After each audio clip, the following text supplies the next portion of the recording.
Well, Joe Rotella is here, and we are making what I think is one of the most amazing projects I have ever seen. It moves, it grooves, may I? Sure.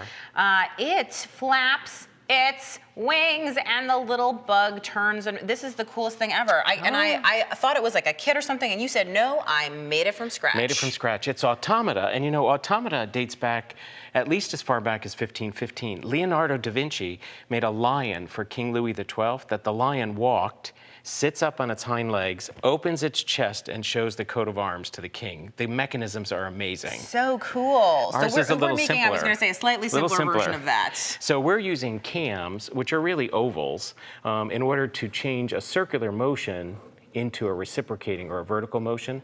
There are actually 6 types of mechanisms: cams, crankshafts, levers, gears, and pulleys. So we're going to focus on cams today, sort of just like that vintage toy from the 40s. Cool. How are we going to get started? So let's start by building the framework. So I've already cut a piece of lumber to size.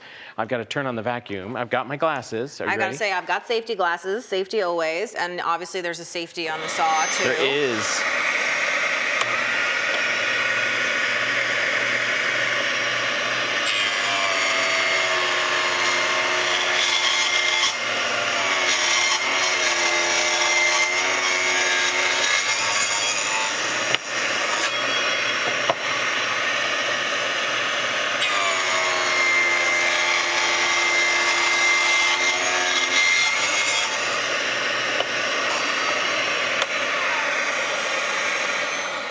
Now that one piece of lumber gives us... And of course, all the measurements for this are up on the website, and you just have your table saw set for it. Oh, ready to roll. Yes. Because you make me go fast.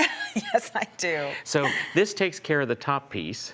And the other piece, if we cut it in half, we get the 2 sides. And because we ripped them together, we're sure they're the exact same width. Now, ripping, just so people know, is the cool term for using slicing, a table saw. slicing There it. you go. And then we're going to save this small piece, too, to build a support. Because nothing is ever wasted. So we've got our top piece, we've got the 2 legs, and now this piece was left over. This is the support.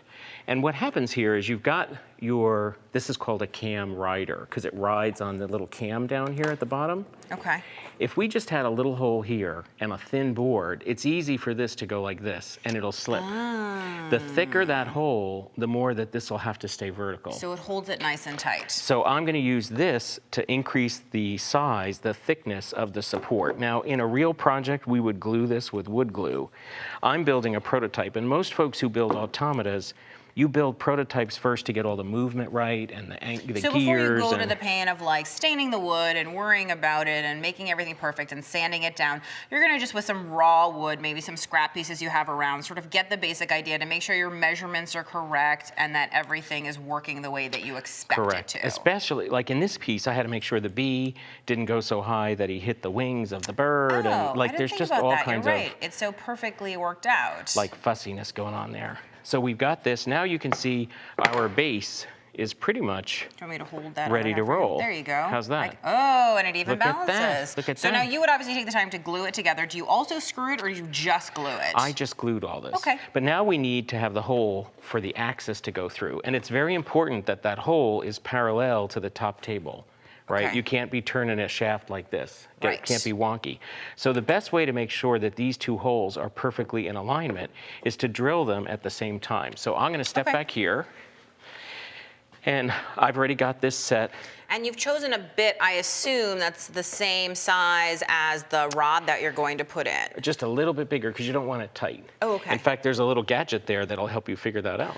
Oh, I see. So this is basically just a measuring tool that I can use to figure out which drill bit I want to use. It is my favorite tool, and it's like $1. So, you know, I think that so often it's like the simplest tools that make the biggest difference to your success. Because otherwise you're standing there guessing and trying to figure it out. So I'm going nice and slow, let the bit do the work. So you don't need to like actually clamp those pieces of wood together, you can just hold them. I'm comfortable holding it.